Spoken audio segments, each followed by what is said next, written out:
जैसे जैसे दुनिया आगे बढ़ रही है वैसे वैसे इंसान की जिंदगी सिमटती आ गई है। जिन लोगों के घरों में पहले आंगन हुआ करते थे, आज वही लोग फ्लैट की चार दीवारी के अंदर सिमट कर रह गए हैं। दुनिया में आधुनिकता आई है, दुनिया में विज्ञान का प्रचार हुआ है, दुनिया आगे बढ़ी है, लेकिन इंसान की जिंदगी उतनी ही जटिल हो गई है, उतनी ही समस्याएं उसके जीवन में पैदा हो गई हैं। मैं जानता हूं कि आप ये सुनने के लिए इस वीडियो को देखने के लिए आए हो कि आप साधारण हो कि नहीं हो, लेकिन आज के समय में साधारण होना ही सबसे बड़ा जटिल काम है, क्योंकि इंसान बहुत ज्यादा जटिल हो चुका है। लेकिन ये जानने के लिए कि आप साधारण हो या नहीं हो, आपको ये जानना होगा कि साधारण आदमी कैसा होता है, कौन होता है साधारण आदमी। भाई सीधी सी बात है कि जो आदमी समाज के कायदे कानून के हिसाब से चलेगा वो साधारण हो गया, और जो समाज के कायदे कानून से अलग कुछ करने की कोशिश करेगा वो असाधारण हो गया। असाधारण इंसान में दोनों प्रकार के लोग आ जाते हैं, वो जो पागल हैं और वो जो समाज से हटकर, समाज के चलन से हटकर, रीति रिवाजों से हटकर कुछ करना चाहता है। तो दोनों प्रकार के लोग असाधारण हो जाते हैं, वो जो पागल हैं, जो साइको हैं, और वो जो कुछ अलग करना चाहते हैं।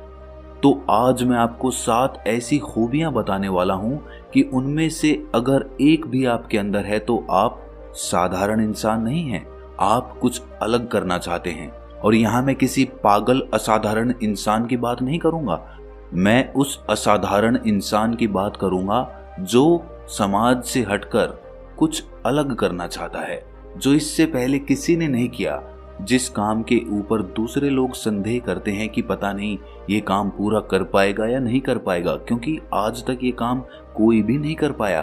तो ऐसे में जो लोग ऐसे काम का बेड़ा उठाते हैं, ऐसे काम को करना चाहते हैं, तो ऐसे में कुछ लोग उस भीड़ से अलग निकलकर कुछ ऐसा काम कर देते हैं कि पूरा समाज उनके काम को देखकर अचंभित रह जाता है। सबसे पहली निशानी जो एक आदमी को असाधारण बनाती है, या यूं कहें कि ऐसी निशानी जो एक महान आदमी में पाई जाती है, वो होती है सबके हित के बारे में सोचना। कितने थोड़े से लोग आपको इस दुनिया में मिलेंगे जो पूरी मानव जाति के हित के बारे में सोचते हैं।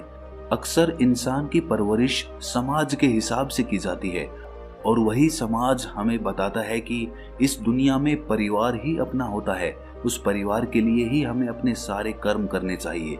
और इसी वजह से उस इंसान की सोच और बुद्धि दोनों सिमटकर अपने तक ही सीमित हो जाती है। इसीलिए वो अपने दायरे से बाहर सोच ही नहीं पाता, उससे बाहर वो देख ही नहीं पाता कि पूरा संसार मेरा है, पूरा ब्रह्मांड मेरा है। इस सूत्र के ऊपर अगर कोई इंसान गहन चिंतन करता है तो वो पाता है कि अहम ब्रह्मास्मि, मतलब ब्रह्मांड के छोटे से छोटे कण में भी मैं मौजूद हूँ। और ये पहचान या कहें कि खूबी आपको एक असाधारण आदमी बनाती है, क्योंकि ऐसा इंसान जो भी काम करेगा वो सर्वहित के लिए करेगा, समस्त मानव जाति के कल्याण के लिए करेगा, और सिर्फ मानव जाति ही नहीं बल्कि हर प्राणी मात्र के हित में उसका हर कदम होगा।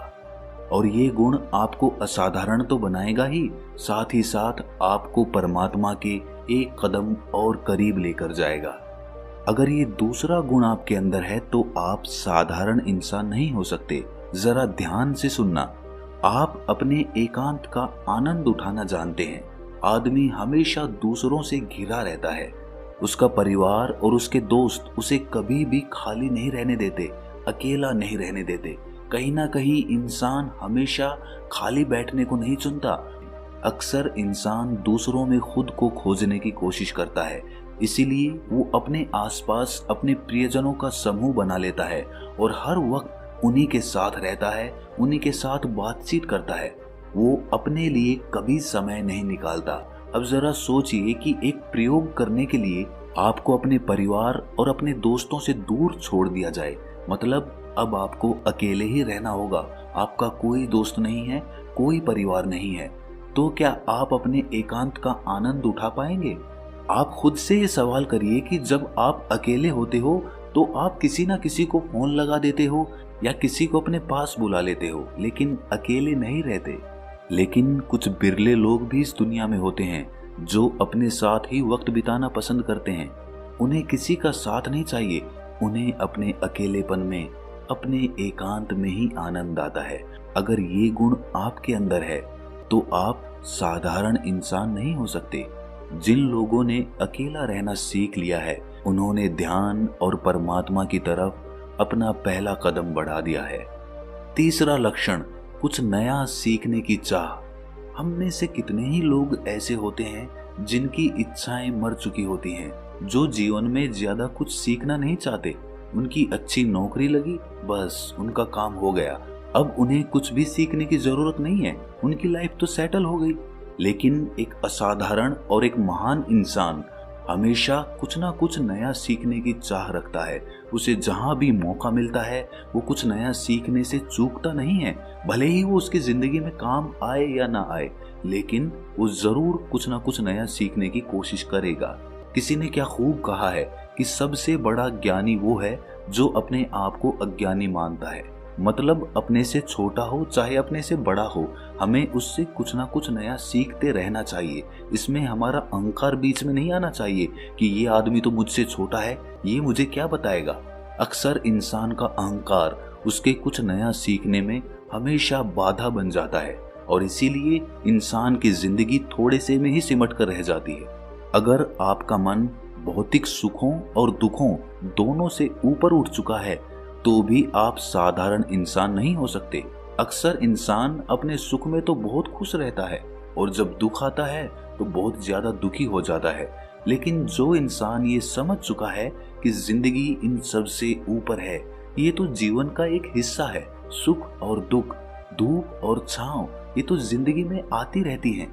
ऐसा इंसान ना तो सुख में बहुत ज्यादा सुखी होता है और ना ही दुख में बहुत ज्यादा दुखी होता है, क्योंकि वो समझ चुका है कि ये एक माया का ही रूप है। ये माया आती रहेगी और जाती रहेगी, लेकिन इस माया से इंसान का मन प्रभावित नहीं होना चाहिए। इसीलिए अपने सुखों और दुखों को सर्वोपरि मत समझो, उसको जीवन मत समझो, वो सिर्फ जीवन का हिस्सा है।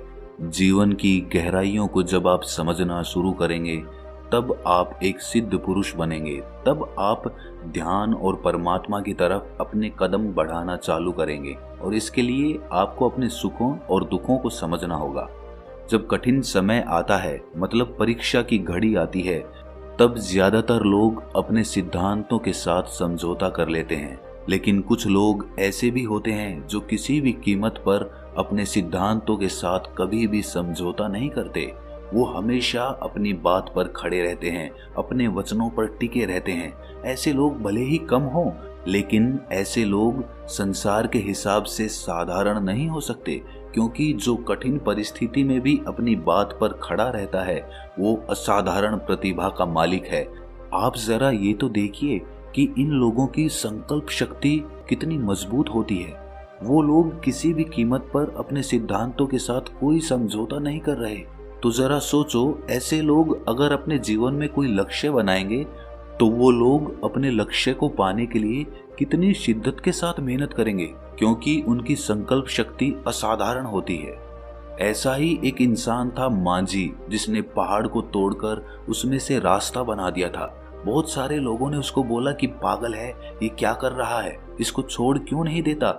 लेकिन मांझी की संकल्प शक्ति के कारण उसने पहाड़ में से अपना रास्ता बना दिया। तो क्या ऐसे इंसान को हम साधारण कहेंगे? नहीं, वो असाधारण प्रतिभा का मालिक है। छठा लक्षण या छठी खूबी जो एक आदमी को असाधारण बनाती है वो होती है त्याग की भावना। त्याग की भावना हर किसी में नहीं हो सकती। आदमी खुद भूखा रहकर दूसरे को खाना नहीं खिला सकता, लेकिन अगर कोई ऐसा कर रहा है तो वो असाधारण है। अनेक धर्मों में ऐसे लोगों का उल्लेख मिलता है जिन्होंने एक पशु को बचाने के लिए, जिन्होंने एक जीव को बचाने के लिए खुद सिंह का आहार बनना स्वीकार किया। उन्होंने खुद अपना बलिदान दे दिया ताकि कोई दूसरा जीव जीता रहे। क्या ये साधारण बात है? ये तो सच है कि ऐसे लोग मिलना बहुत मुश्किल है जो दूसरे जीव के बदले अपनी जान कुर्बान कर दे। लेकिन कम से कम हम थोड़ा बहुत त्याग तो कर सकते हैं।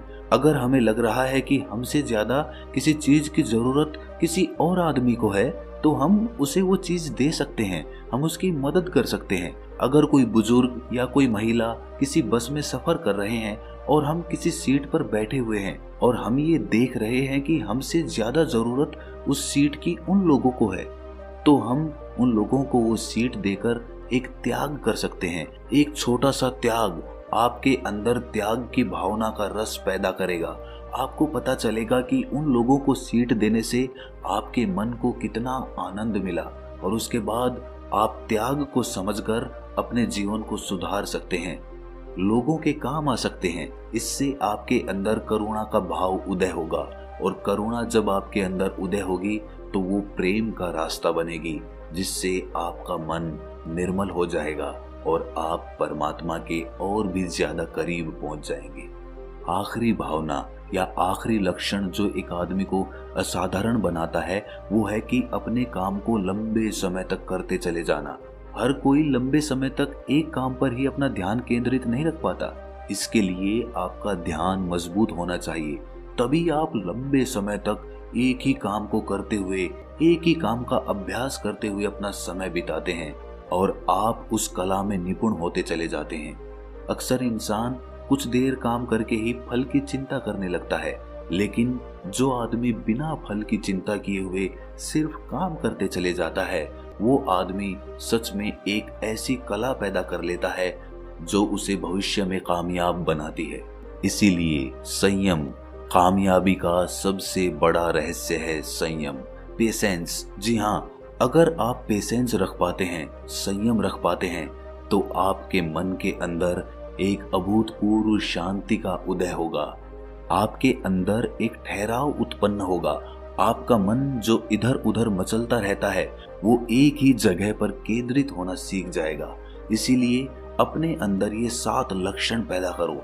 इसीलिए आज से ही अपने आप का निरीक्षण करना चालू कर दो कि आपके अंदर इन लक्षणों में से कौन सा लक्षण मौजूद है और कौन सा लक्षण आपको समय के साथ अपने अंदर पैदा करना है, ताकि आप एक महान आदमी बन सके। आप अपने पैदा होने का मतलब समझ सकें, आप समझ सकें कि आपका जन्म मानव जाति के हित के लिए हुआ है। तो कैसा लगा ये ज्ञान सुनकर आपको?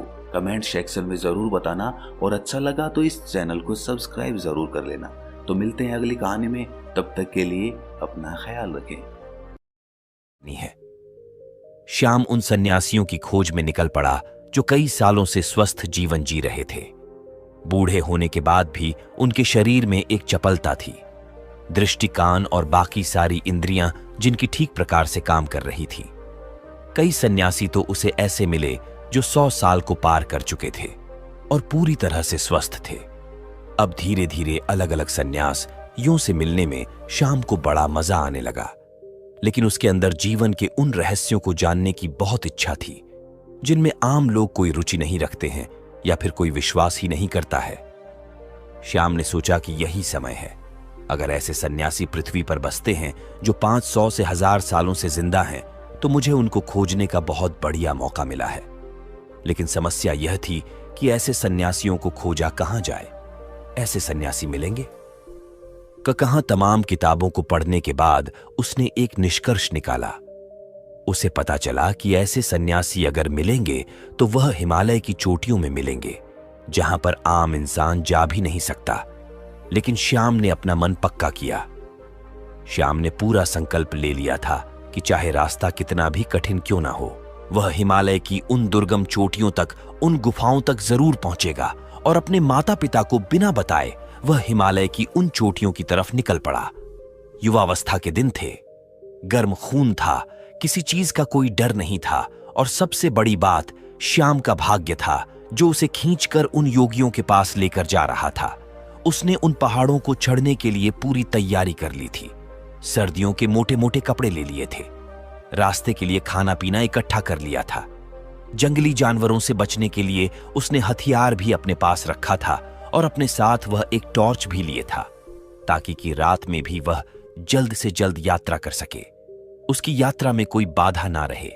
धीरे धीरे जब वो स्थानीय लोगों से पता करते हुए हिमालय की उन दुर्गम चोटियों तक पहुंचने लगा, तो उसके फोन ने भी काम करना बंद कर दिया। अब उसका दुनिया से कोई संपर्क नहीं था, लेकिन दुनिया से कटने के बाद वह खुद से जुड़ने लगा था। अब उसे हिमालय के जंगलों से गुजरते हुए असीम आनंद की प्राप्ति हो रही थी। उसका जहां मन करता वहीं पर रुक जाता और फिर पता करके आगे के रास्ते पर निकल पड़ता। उसे नहीं पता था, उसे कोई अंदाजा नहीं था कि वह ऐसे योगियों से कभी मिल पाएगा कि नहीं, लेकिन मन में इच्छा थी, पूरा विश्वास था और इसीलिए वह अपने रास्ते पर आगे बढ़ता जा रहा था। पूरी उमंग, पूरे उत्साह और पूरे जोश के साथ ऊंचे पहाड़ों पर बसे गांवों को पार करता हुआ वह हिमालय के उस जंगल में पहुंच गया था जहां पर असीम सन्नाटा भी बिखरा हुआ था। आसपास कई मीलों तक कोई आबादी नहीं थी, कोई लोग नहीं थे। अब यहां पर श्याम अकेला था। बर्फ में उसकी कपकपी छड़ जाती थी, लेकिन फिर भी वह हार नहीं मान रहा था। उसे पता था, उसके मन में एक विश्वास था कि यहां आसपास कोई गुफा होगी जहां पर ऐसे योगी उसे जरूर मिलेंगे। और अगले ही दिन उसे बर्फ के पहाड़ की चोटी पर दूर से एक सन्यासी तप करता हुआ दिखाई दिया।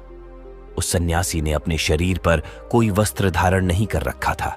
श्याम उस सन्यासी को पहाड़ी के नीचे से देख रहा था, लेकिन वह बहुत खुश हो गया। इतनी लंबी यात्रा का परिणाम उसे मिल रहा था।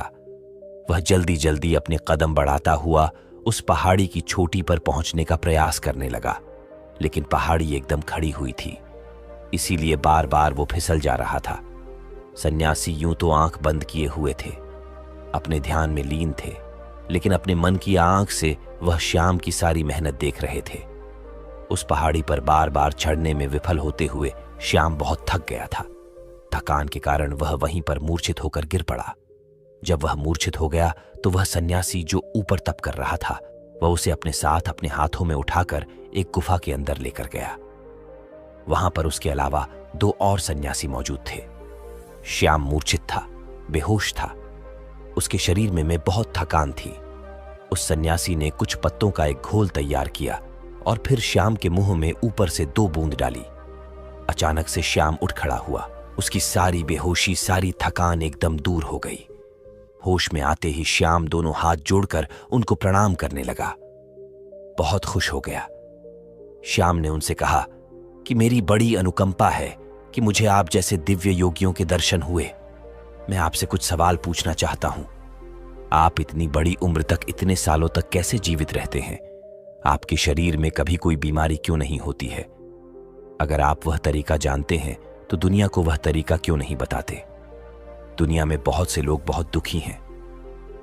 लोगों को नाना प्रकार की बीमारियां हो रखी हैं। उम्र से पहले ही वह बूढ़े दिखने लगते हैं, उनकी मृत्यु तक हो जाती है। तो अगर आपको ऐसे तरीके पता है तो आप लोगों को क्यों नहीं बताते हैं?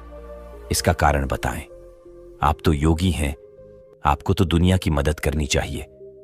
उसकी बातें सुनकर तीनों सन्यासियों ने कोई प्रतिक्रिया नहीं दी। ऐसा लग रहा था जैसे उन्हें श्याम की भाषा समझ में ही नहीं आ रही हो। श्याम ने जब यह महसूस किया तो उसने इशारों से समझाने का प्रयास किया, लेकिन कोई फायदा नहीं। अब श्याम उनको समझा समझा कर थक चुका था और एकदम शांत और चुपचाप बैठा हुआ था। वह सोच रहा था कि मेरा इतनी दूर आना एकदम व्यर्थ हो गया, एकदम बेकार हो गया। दर्शन तो हुए, लेकिन जो सवाल मेरे मन में थे उनका जवाब नहीं मिला। श्याम ने सोचा कि इतना लंबा सफर तय करके आया हूं, कुछ दिन इनके साथ रहता हूं, इनकी दिनचर्या ही देख लेता हूं, शायद उससे कुछ पता चल जाए। और यह सोचकर श्याम वहीं पर रहने लगा। सन्यासी एक दूसरे से बिल्कुल भी बात नहीं करते थे, एकदम मौन रहते थे, चुप रहते थे। किसी एक सन्यासी को दूसरे से अगर कोई काम होता तो वह बिना बोले ही एक दूसरे के मन की बात समझ लिया करते थे। अब श्याम को बेचैनी होने लगी। एक गुफा में चुपचाप बैठे रहना, भला इससे क्या होगा? यह कैसा जीवन है? सन्यासी बैठे हुए सिर्फ योग अभ्यास करते रहते थे, तप करते रहते थे। उनके चेहरे पर, उनकी आंखों में एक गजब का ठहराव था, एक गजब की शांति। जो भी उनके मुखमंडल की आभा को देख ले तो उनकी तरफ आकर्षित रहे बिना रह नहीं पाए। श्याम ने पाया कि सन्यासी खाना बहुत कम खाते थे और जो भी खाते थे उसे पूरे मन से बनाते थे, पूरे भाव विभोर होकर बनाते थे। सुबह ब्रह्म मुहूर्त में उठना, ठंडे पानी से स्नान करना और फिर सर्दियों की धूप में बर्फ पर बैठकर ध्यान साधना करना, यही उनका काम था। 2 दिन तक उनके अनुसार काम करने के बाद वहां रहकर श्याम ऊब चुका था। वो न किसी से बात कर पा रहा था, न अपने मन के सवालों को शांत कर पा रहा था। 3 दिन बाद श्याम ने वहां से जाने का निश्चय किया। उन्होंने उनके सामने प्रणाम किया और उनको प्रणाम करते हुए कहा कि शायद मेरा प्रणाम भी आप स्वीकार ना कर पाओ, क्योंकि आपको उसका मतलब नहीं पता होगा। लेकिन मैं आपसे मिलकर धन्य हो गया और अब मैं आपसे अलविदा चाहता हूं। और यह कहकर वह अपने चेहरे पर मुस्कान लेकर उन योगियों के पैर छूकर वापस चलने के लिए तैयार हुआ कि तभी उसके कानों में बूढ़े सन्यासी की आवाज आई। बूढ़े सन्यासी ने कहा कि अपने सवाल का जवाब तो सुनते जाओ।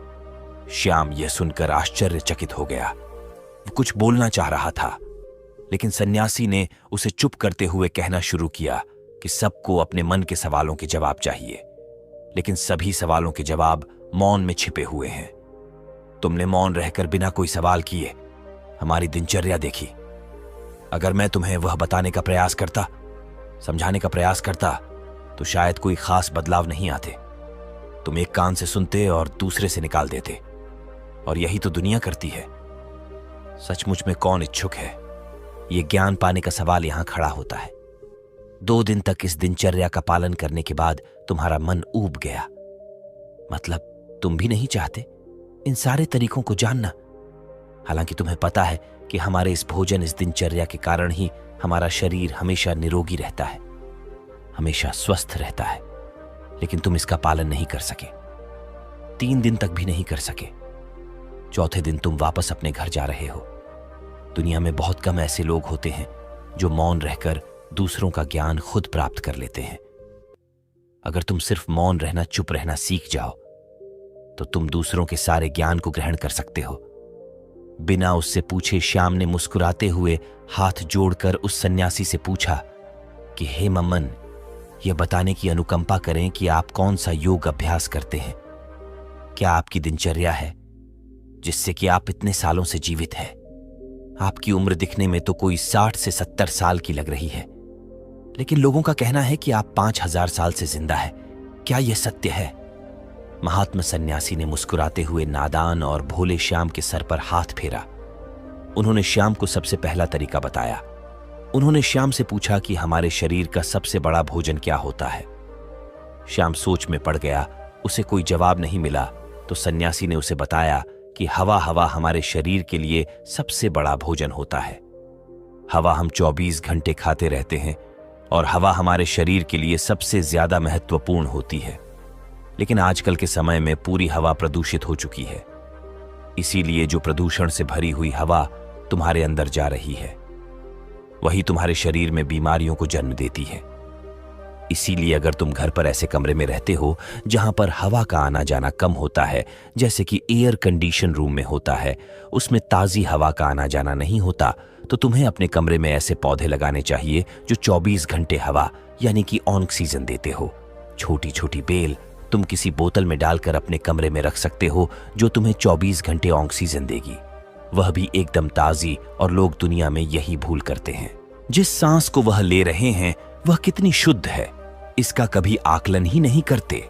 अगर वह लोग यह कभी सोच पाए तो शायद प्रदूषण से मुक्त दुनिया हो सकती है, हमारी पृथ्वी स्वर्ग हो सकती है। दूसरा होता है हमारा खान पान। अधिकतर लोग ज्यादातर समय खाते ही रहते हैं, लेकिन हमारा शरीर भी एक यंत्र होता है और उस यंत्र को भी काम करने के लिए आराम चाहिए होता है। इसीलिए हर समय खाते नहीं रहना चाहिए, कभी भी पूरा पेट भरकर नहीं खाना चाहिए। हमेशा अपने पेट में एक रोटी की जगह छोड़ देना ताकि तुम्हारा पेट हल्का रह सके, थोड़ा खाली रह सके और सांस लेने में भी कोई परेशानी ना आए। तीसरा तरीका होता है हमारी दिनचर्या सही तरह की दिनचर्या में तुम्हारा योग अभ्यास, शारीरिक व्यायाम, प्राणायाम। अगर तुम दिनचर्या के रूप में इन्हें कर रहे हो तो तुम्हारे शरीर में कभी भी कोई बीमारी आ ही नहीं सकती। लेकिन हम सिर्फ बहाने ढूंढते हैं। हम कुछ काम करना नहीं चाहते, हमें सारी चीजें बैठे बैठे चाहिए और शरीर को जितना आराम दोगे वह उतना ही खराब, उतना ही बेकार हो जाएगा। इसीलिए शरीर से हमेशा काम लेते रहो, आलस्य पैदा मत होने दो। दिनचर्या, हवा और खान पान, इन तीनों को तुम दुनिया में रहते हुए कैसे सुधार सकते हो, इस पर विचार करना शुरू करो। तभी तुम्हारा जीवन बदलेगा और तभी तुम दूसरे लोगों को भी जागरूक कर पाओगे। लेकिन तुम्हारी बात सुनेंगे कौन कौन लोग? बाजार के स्वादिष्ट व्यंजन छोड़कर प्रकृति से सीधे प्राप्त होने वाली फल, सब्जियां या पत्तियां खाने के इच्छुक हैं। लोग तो वही खाना चाहते हैं जो उनकी इंद्रियों को आराम पहुंचाता है, जो उनको स्वाद देता है। देखने में भी वही देखना चाहते हैं जो उनकी आंखों को अच्छा लगता है, और इसीलिए उनकी इंद्रियां वासनाओं की गुलाम हो जाती हैं और धीरे धीरे वही हमारे दुख का कारण बनती चली जाती है। इसीलिए जिस काम में भी तुम्हें ऊब हो रही हो, उस काम से बचने का प्रयास मत करो। उसी काम को पूरे मजे से करने का अभ्यास करो। फिर तुम्हारी इंद्रियां आजाद हो जाएंगी और उसके बाद तुम्हारा मन भी एकदम खाली हो जाएगा, वह भी एकदम आजाद हो जाएगा। फिर उसके अंदर वो भावनाएं पैदा होंगी जिसे हम समाधि कहते हैं, जो आनंद की चरम सीमा होती है। और ये कहकर श्याम के सर पर हाथ रखकर उसे आशीर्वाद देते हुए उन्होंने उसे वहां से रवाना कर दिया। तो दोस्तों, कैसी लगी ये कहानी आपको? कमेंट सेक्शन में जरूर बताना, और अच्छी लगी हो तो इस चैनल को सब्सक्राइब करके नोटिफिकेशन बेल को जरूर प्रेस कर देना। तो मिलते हैं अगली कहानी में, तब तक के लिए अपना ख्याल रखिएगा। धन्यवाद। झगड़ा नहीं होगा, आपके घर में सदैव सुख शांति बनी रहेगी। इस कहानी को आप खुद सुने, अपने परिवार वालों को सुनाएं, अपने बच्चों को तो जरूर सुनाएं। इस कहानी को सुनने के बाद आपके बच्चे वो अच्छे संस्कार वाले होंगे। आपके बच्चे कभी भी कोई गलत ऐसा कार्य नहीं करेंगे जिनकी वजह से अपने माता पिता का सर नीचे को झुक जाए। इसलिए अपने बच्चों को इस कहानी को जरूर सुनाएं। कहानी शुरू करने से पहले जो लोग हमसे नए जुड़े हैं वो हमारे चैनल को सब्सक्राइब करें। शुरू करते हैं आज की प्यारी सी कहानी। एक पानी के तालाब के किनारे एक सारस का जोड़ा रहता था। उनका जीवन बड़ा सुखमय था। वो दिन भर पानी में अपना पेट भरते, अपना भोजन खाते, उसके बाद पानी के किनारे पर वहीं पे बैठ जाते। कई दूर जाने की जरूरत नहीं थी। इसी तरीके से उनकी दिनचर्या चल रही थी। उनका जीवन व्यतीत हो रहा था। कुछ दिन को बाद में सारस की पत्नी गर्भवती हो जाती है, और जब वो गर्भवती होती है तो वो अपने पति से कहती है कि पिया जी, अब हमें यहाँ से कहीं दूर चलना चाहिए। हमें किसी ऐसी स्थान की तलाश कर दीजिए जहाँ पर हम सुकून से रह सके और लंबे समय तक रह सके, क्योंकि आज के बाद सिर्फ आप ही भोजन लेके आओगे। मैं सिर्फ अपने अंडों पे बैठूंगी। आप हमें और हमारे बच्चों को भोजन लाके देंगे, तभी हम भोजन खा पाएंगे। तो हमें ऐसे स्थान की जरूरत है जहाँ पे हमें भरपेट भोजन मिले, पौष्टिक भोजन मिले। तो सारस अपनी पत्नी से कहता है कि प्रिय, इस तालाब के अंदर भी बहुत सारा भोजन है जो हमसे कभी भी खत्म नहीं होगा, इसलिए आप निश्चिंत रहें, आप चिंता न करें। वो सारस अपनी पत्नी को ये बातें कहता है कि तुम चिंता मत करो, तुम शांति से रहो। कुछ दिन निकलने के बाद उस सारस की पत्नी अंडों को जन्म देती है। जब वो सारस की पत्नी अंडे देती है, अंडे देने के बाद वो सिर्फ अंडों पे बैठ जाती है और अब अंडों पे बैठी बैठी अपने पति पे हुक्म चलाती है। अब उसको जभी भी भूख लगती अपने पति से कहती और बड़े रौब से वो कहती कि जाइए हमारे लिए और भोजन लेके आइए। अब उसका पति तालाब के अंदर जाता और मछलियां वगैरह ढूंढ के अपनी पत्नी को लाके देता। अब उस सारस की पत्नी जैसे ही उसका पति भोजन लाके देता, वो तुरंत खा जाती और फिर से अपने पति को हुक्म देती कि अभी मेरा पेट नहीं भरा है, इसलिए आप और भोजन लेके आओ। तो उनका पति फिर से जाता और फिर से ढूंढ करके अपनी पत्नी के लिए वो भोजन ले गया था। अब वो जैसी लाके देता, तुरंत उसकी पत्नी खा जाती और फिर से अपने पति को हुक्म करती कि जाओ फिर से भोजन लेके आओ, अभी मैं बहुत भूखी हूँ। अब उस सारस को अपना पेट भरने के लिए भी भोजन नहीं था, क्योंकि वो जितना भोजन ढूंढता उतना ही अपनी पत्नी के लिए ले जाता, खुद नहीं खाता, अपनी पत्नी को ले जाके खिलाता। लेकिन उसकी पत्नी दिन भर भोजन करती, उसके बाद भी उसका पेट नहीं भरता। जैसे ही उसका पति भोजन लेकर आता, तुरंत उसको दूसरा ऑर्डर कर देती। वो कहती कि तुरंत जाओ और भोजन लेके आओ। अब उसका पति दिन भर इसी काम में लगा रहता, पानी में जाता, पानी से भोजन ढूंढता और अपनी पत्नी को लाके देता। उसकी पत्नी तुरंत खा जाती, फिर ऑर्डर कर देती कि और लेके आओ, अभी मैं बहुत भूखी हूँ। तो फिर पानी में जाता और फिर से डुबकी लगा करके वो भोजन ढूंढता और फिर से लाकर अपनी पत्नी को देता। तब उसकी पत्नी फिर से खा जाती और फिर से ऑर्डर देती। ये सिलसिला कुछ दिनों तक लगातार चलता है। अब धीरे धीरे सारस बड़ा परेशान हो जाता है, धीरे धीरे सूखने लगता है, क्योंकि वो खुद वो भोजन नहीं खाता था। वो सीधा जो भी भोजन उसको प्राप्त होता था सीधा अपनी पत्नी को ले जाके देता था। उधर उसकी पत्नी वो गुस्सा इस बात का निकाल रही थी कि उसने दूसरी जगह जाने के लिए अपने पति से कहा था, लेकिन उसने अपनी पत्नी की बात को नहीं माना था। उसने यही कहा था कि हम यहाँ पे रहकर भी हमारे बच्चों का पालन पोषण कर सकते हैं। इस तालाब में भी बहुत सारा भोजन है जो हमारे लिए पर्याप्त है। यह बात अपनी पत्नी से कहकर अपनी पत्नी को उसी तालाब में रोके रखा। इसीलिए अब उसकी पत्नी अपने पति को परेशान करने में, टॉर्चर करने में कोई कसर नहीं छोड़ती है। जब उसकी पत्नी अपने पति को टॉर्चर कर रही थी तो कुछ दिन निकल जाते हैं। कुछ दिन के बाद में सारस बड़ा परेशान हो जाता है। सोचने लगता है कि अब मैं करूँ तो ऐसा क्या करूँ। मैं दिन भर इतना सारा भोजन इकट्ठा करता हूँ, इतना सारा भोजन ढूंढता हूँ और सीधा अपनी पत्नी को ले जाके देता हूँ। वो सारे भोजन को खा जाती है। उसके बाद भी उसका पेट नहीं भरता। वो जैसी भोजन ग्रहण करती है तुरंत मुझे दूसरा ऑर्डर देती है। कहती कि तुरंत जाओ और तुरंत और भोजन लेके आओ, अभी मैं बहुत भूखी हूँ। वो सारस सोचने लग जाता है कि अब मैं करूँ तो ऐसा क्या करूँ जिसके कारण मुझे इस पीड़ा से मुक्ति मिले। वो हताश परेशान हो जाता है। धीरे धीरे उसका शरीर, उसका बदन सूखने लगता है। अब उसको काफी दिन हो जाते हैं भोजन खाए हुए। वो जितना भी भोजन ढूंढता सभी अपनी पत्नी को ले जाके दे देता। खुद भूखा प्यासा रहकर भी दिन भर पानी में भोजन की तलाश करता और जो भी भोजन उसको प्राप्त होता उसको तुरंत अपनी पत्नी को ले जाके देता। इसी तरीके से अब वो सारस धीरे धीरे बिल्कुल सूख जाता है। अब उसकी हालात इतने खराब हो जाते कि वो चलने के काबिल भी नहीं रहता, दौड़ने के काबिल भी नहीं रहता, उड़ने के काबिल भी नहीं रहता। लेकिन उसकी पत्नी को उस पर बिल्कुल तरस नहीं था, बिल्कुल दया नहीं थी। अब तो कुछ दिनों के बाद उसके बच्चे और हो चुके थे, अंडों से बच्चे भी निकल आए थे। अब तो बच्चों को भी भोजन ले जाके देना पड़ रहा था, साथ में उसकी पत्नी को भी भोजन ले जाके देना पड़ रहा था।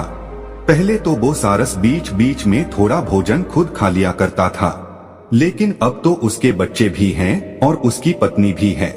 अब तो वो एक निवाला भी नहीं खा सकता था। जितना भोजन उसको मिलता सभी भोजन को अपनी पत्नी को, अपने बच्चों को ले जाके देता, खुद एक भी निवाला नहीं लेता। अब धीरे धीरे सारस के हालात खराब हो जाते। अब वो बिल्कुल सूख जाता है, बिल्कुल हड्डियों का ढांचा बन जाता है। कहते हैं ना कि भूखा भजन ना हो गोपाला, ये पकड़ 3 कंठी माला। क्योंकि भूखे रहकर कोई भी जीव जंतु किसी भी कार्य को नहीं कर सकता। इसी तरीके से अब उस सारस की हालत इतनी खराब हो जाती है कि वो नहीं तो चल सकता, नहीं उड़ सकता, कुछ नहीं कर सकता था। अब वो सारस धीरे धीरे हड्डियों के ढांचे में बदल जाता है। उस सारस का मांस वो सब सूख जाता है। अब वो एक हड्डियों का ढांचा बन के रह जाता है। जब वो सारस हड्डियों का ढांचा बन जाता है, उसकी क्षमता नहीं रहती है। तब वो अपनी पत्नी से कहता है कि प्रिय, अब मैं सिर्फ कुछ दिनों का मेहमान हूँ। अब आप यदि मुझे टॉर्चर ना करें तो आपकी बड़ी कृपा होगी। अब तो बच्चे भी बड़े हो चुके हैं। आप स्वयं भी पानी में जाकर, आप स्वयं भी तालाब में जाकर अपने बच्चों के लिए भोजन ला सकती हो, अपने लिए भोजन ढूंढ सकती हो। अब मैं सिर्फ कुछ ही दिनों का मेहमान हूँ। आप अच्छे से रहना और अपने बच्चों का अच्छे से लालन पालन करना। इतनी बात वो सारस अपनी पत्नी से कहता है। तब उसकी पत्नी कहती है, क्या तुम अभी मरने वाले हो? जब तक जीवित हो तब तक तो हमारे लिए कुछ करो। जब अपनी पत्नी की इतनी बात सुनता है तो वो सारस झुर-झुर रोने लगता है और परमात्मा से दुआ करता है कि परमात्मा है मेरे मालिक, हे मेरे परम पिता, तुम मुझे इस धरती से अभी क्यों नहीं उठा लेता? मुझे किस जन्म की पीड़ा दे रहा है? ऐसी नरक की जिंदगी से तो बेहतर है कि मुझे मृत्यु आ जाए। अब वो सारस अपने परमात्मा से दुआ करता है, अपने मालिक से दुआ करता है और कहता है, मेरे मालिक, या तो तू मुझे उठा ले या इस नरक से मुझे मुक्ति दे। इतनी बात कहने के बाद अब वो सारस अपनी पत्नी से बात करना बंद कर देता है और मौन हो जाता है और ईश्वर का ध्यान करने बैठ जाता है। ईश्वर का ध्यान करते हुए कुछ समय उसको निकल जाता है। अब वो एक ही प्रण बना लेता है। ना ही वो कुछ भोजन ग्रहण करता है, ना ही पानी पीता है। अब वो सिर्फ भगवान का ध्यान करने के लिए बैठ जाता है। उसने ये वचन लिया, ये प्रण लिया कि मैं जब तक भगवान का भजन करूंगा तब तक या तो ईश्वर मेरे सामने नहीं आ जाते या फिर मेरे शरीर से प्राण नहीं निकल जाते, तब तक मैं भूखा प्यासा रहकर ही भगवान का भजन करूंगा। यही प्रण लेकर अब वो सारस भगवान की भक्ति करने के लिए बैठ जाता है। उधर उस सारस की पत्नी अपने बच्चों को लेकर और अपने पति को ऐसी दुख पीड़ा की हालत में, ऐसी नाजुक हालत में छोड़कर उस तालाब से चली जाती है और अपने पति को ऐसे संकट में जूझता हुआ छोड़कर निकल जाती है। अब सारस भगवान की भक्ति करता है। कुछ समय निकलने के बाद उसकी भक्ति से श्री हरि विष्णु प्रसन्न होते हैं। श्री हरि विष्णु उस सारस के समक्ष जाकर प्रकट होते हैं और उस सारस को वरदान देते हैं और कहते कि मांगो, तुम्हें क्या मांगना है। जब सारस श्री हरि विष्णु से कहता है कि प्रभु मुझे मेरी पत्नी का साथ दे दीजिए, वो सारस तब भी यही मांगता है। उसको और कुछ सूझता ही नहीं है। वो सिर्फ यही मांग पाता है कि मुझे मेरी पत्नी का साथ दे दीजिए। तो श्री हरि विष्णु कहते हैं कि तथास्तु, ऐसा ही होगा। वो सारस मांगना तो कुछ और चाहता था, लेकिन उसके मुख से यही निकलता है कि प्रभु मुझे मेरी पत्नी का सहारा दे दीजिए, मेरी पत्नी का साथ दे दीजिए। श्री हरि विष्णु ये आशीर्वाद देते हैं कि तथास्तु, ऐसा ही होगा। अब वो सारस अपनी पत्नी का सानिध्य पाता है। फिर से उसकी पत्नी उसको मिल जाती है। श्रीहरि विष्णु की कृपा से उसके बच्चे और उसकी पत्नी उसको फिर से मिल जाती है और वो अपनी पत्नी के साथ दुख पीड़ा झेलता हुआ अपना जीवन व्यतीत करता है। और एक दिन ऐसा आता है कि वो सारस मृत्यु को प्राप्त हो जाता है। दोस्तों, आज भी सारस जो है, अंडे देने के बाद कभी भी भोजन लेने के लिए नहीं जाती। वो सिर्फ अंडों पर बैठी रहती है, हमेशा 24 घंटे। उसका पति ही उसको भोजन लाके देता है और जब उसके अंडों से बच्चे निकलते हैं तब भी उस सारस का पति अपनी पत्नी को और अपने बच्चों को पानी से भोजन ढूंढ के लाता है और अपनी पत्नी को अपने बच्चों को भोजन खिलाता है। वो तब तक खिलाता है जब तक सारस के बच्चे खुद भोजन ढूंढने और खुद पानी में उतरने के काबिल नहीं हो जाते। तब तक सारस अपनी पत्नी को और अपने बच्चों को स्वयं भोजन लाके खिलाता है, क्योंकि ये श्री हरि विष्णु के एक आशीर्वाद के कारण हुआ है। उस वक्त यदि वो सारस कुछ और मांग लेता तो हो सकता है वो अपने बच्चों का, अपनी पत्नी का लालन पालन नहीं करता, लेकिन उसने श्री हरि विष्णु से यही मांगा कि प्रभु मुझे मेरी पत्नी का साथ चाहिए। तो भगवान ने उनको ये आशीर्वाद दे दिया कि तथास्तु, ऐसा ही होगा।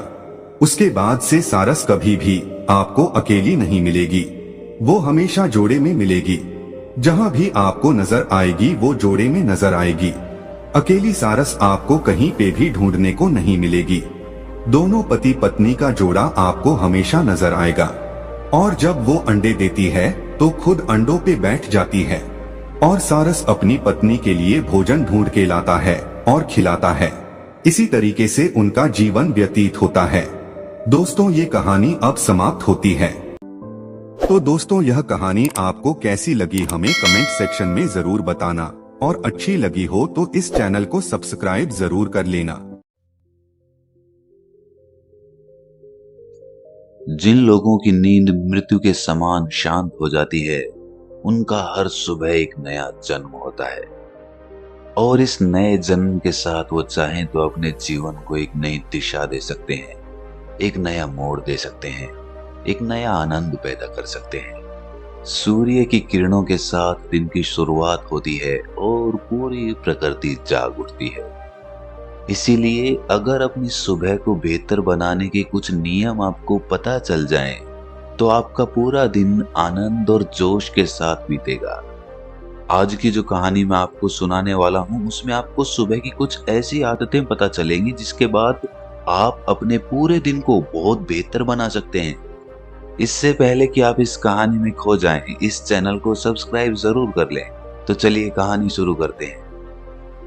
ये उस समय की बात है जब धरती पे बहुत सारे काम इंसानी हाथों से किए जाते थे। मतलब उस समय इतनी ज्यादा मशीनों का उपयोग नहीं होता था, इंसान खुद मेहनत करता था और अनाज पैदा करता था।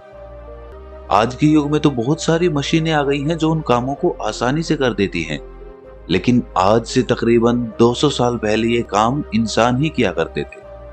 ऐसे ही एक गांव में मोहन नाम का एक युवक रहता था। खेती करना उनका खानदानी पेशा था।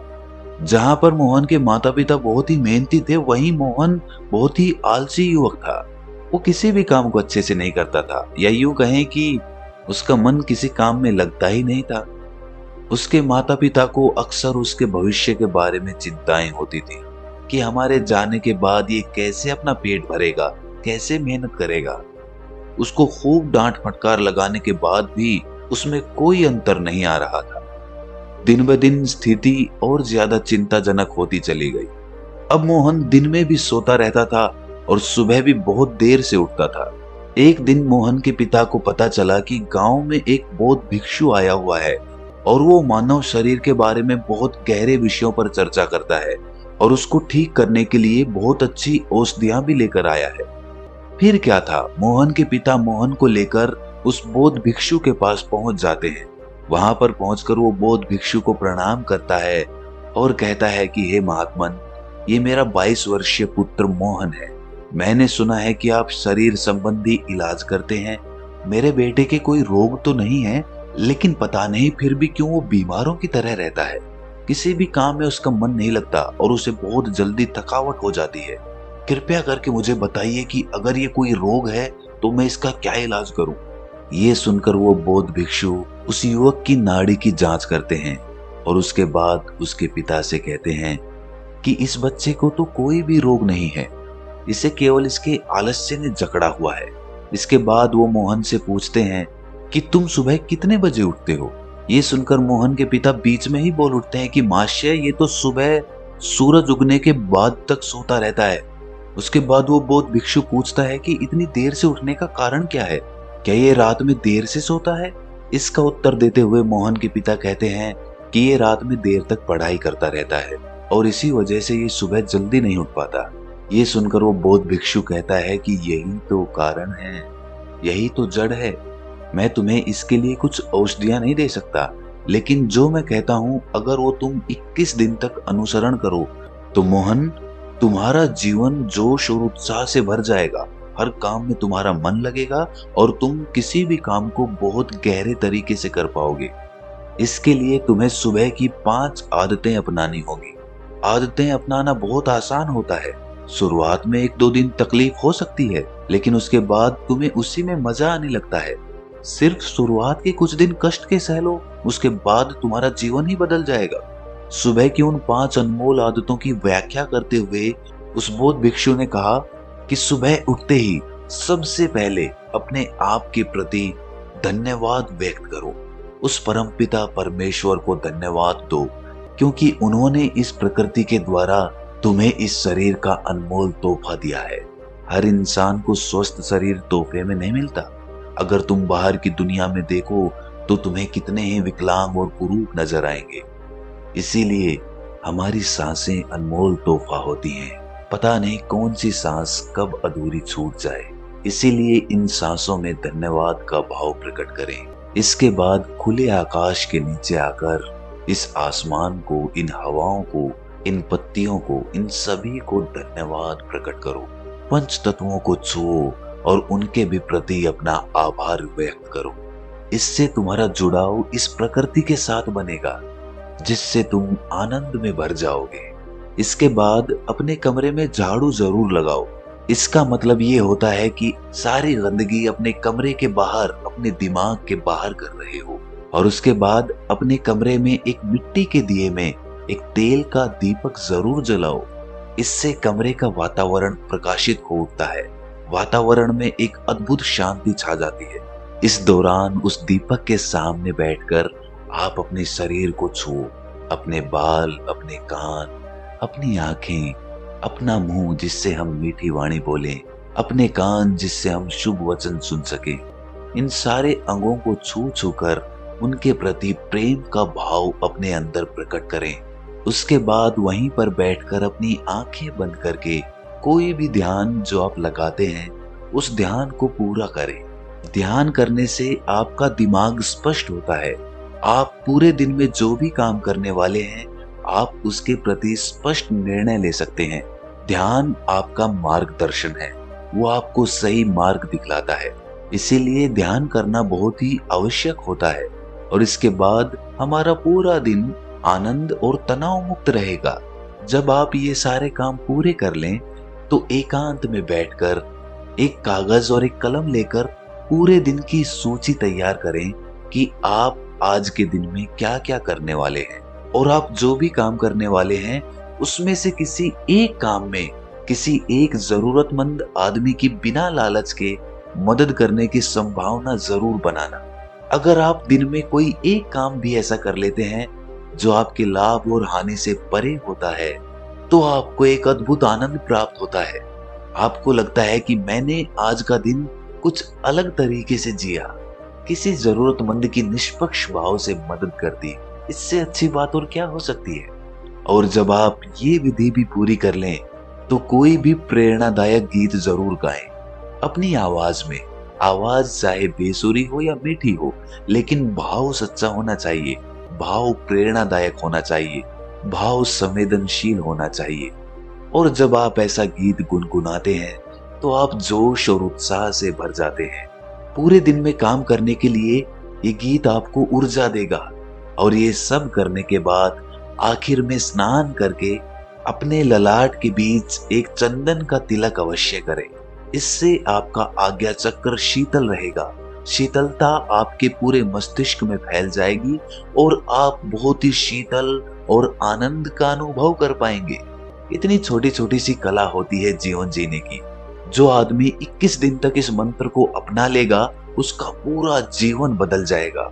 उसके बाद उसे कोई काम जबरदस्ती नहीं करना पड़ेगा, उसे जबरदस्ती अपने मन को उस काम में धकेलना नहीं पड़ेगा, बल्कि वो काम ही आपके लिए आनंद बन जाएगा। जीवन एक उत्सव बन जाएगा, जीवन एक जोश बन जाएगा, जीवन में संवेदना फिर से लौट आएगी। जरा सोचिए, जब हम बच्चे होते थे तो हमारे अंदर किसी भी नए काम को लेकर तरंगे उठने लग जाती थी।